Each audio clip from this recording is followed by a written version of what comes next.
Untuk kamu yang lagi cari pinjaman, tentu perlu tahu kalau pinjaman online di Indonesia itu dibagi dua.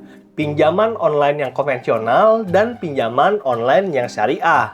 Bedanya apa, Bang? Nah, salah satu perbedaan yang paling signifikan adalah kalau pinjaman online konvensional itu menggunakan sistem bunga, sedangkan pinjaman online syariah menggunakan sistem bagi hasil.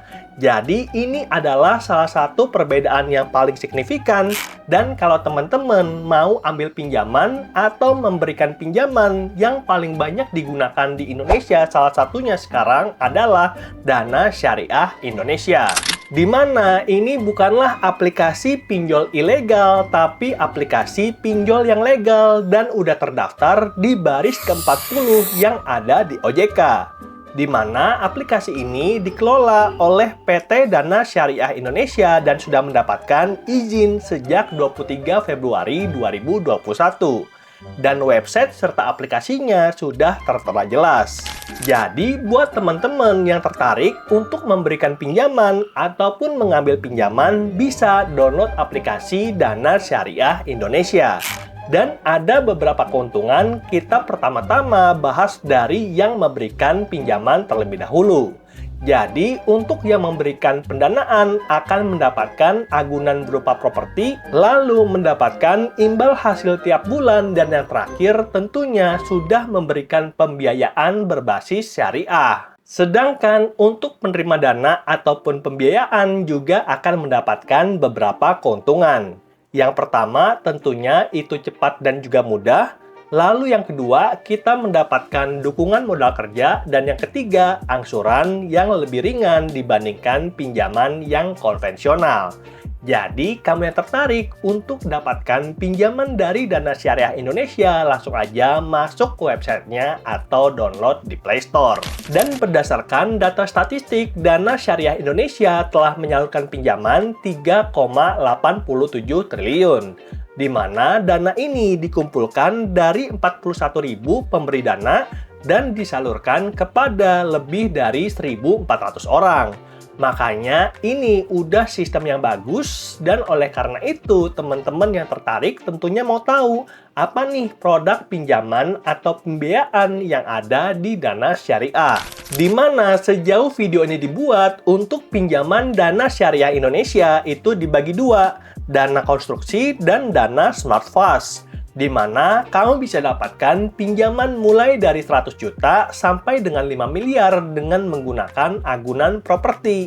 Lalu temponya itu berbeda-beda sesuai dengan kemampuan. Untuk dana konstruksi, pinjaman up to 12 bulan, sedangkan untuk dana smart fast, pinjaman up to 6 bulan.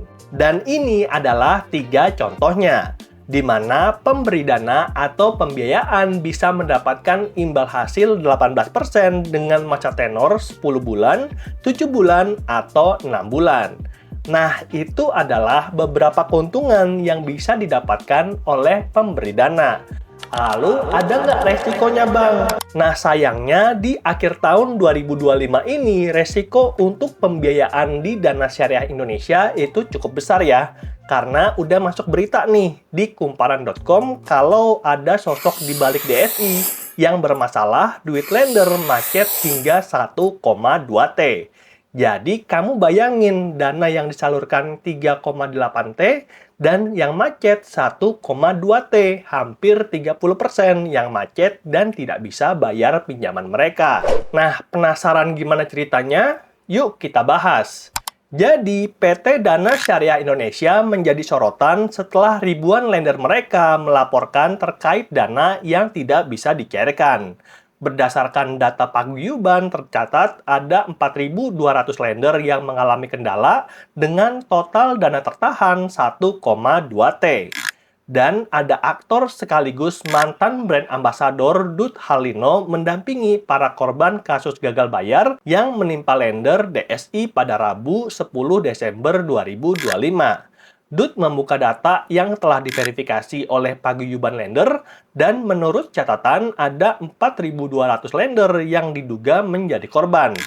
Dan dana yang tertahan itu yang udah diverifikasi 1,2 T. Gede banget, guys. Dan permasalahan ini itu mulai tercium karena lender atau pemberi dana tadi tidak mendapatkan imbal hasil mereka sejak 6 Oktober 2025. Jadi udah Oktober, November, Desember, 3 bulan nih mereka tidak terima imbal hasil. Dan ketika aku cari tahu lebih lanjut, ternyata dilansir dari Kontan, DSI menyatakan telah membayarkan dana tahap awal kepada para lender mulai 8 Desember 2025.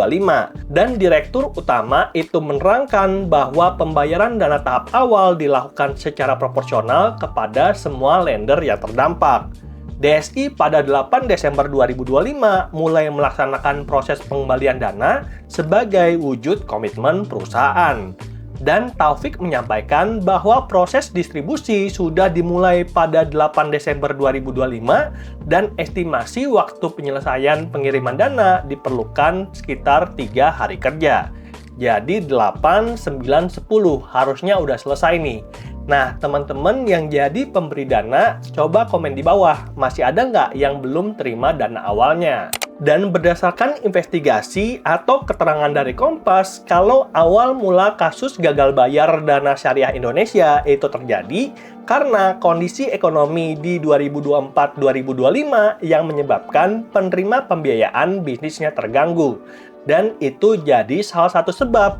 Nah, di situ di atasnya ada keterangan nih, kasus gagal bayar akseleran dan koin P2P ini update dari OJK.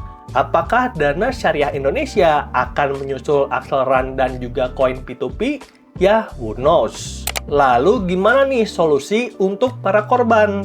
Nah, dilansir dari Kompas juga, kalau Taufik menjabarkan dalam 1 tahun ke depan, DSI melakukan persiapan dan di dalamnya adalah dukungan dari OJK, termasuk menyampaikan izin pengukuhan paguyuban lender menjadi resmi dalam 1 bulan pertama.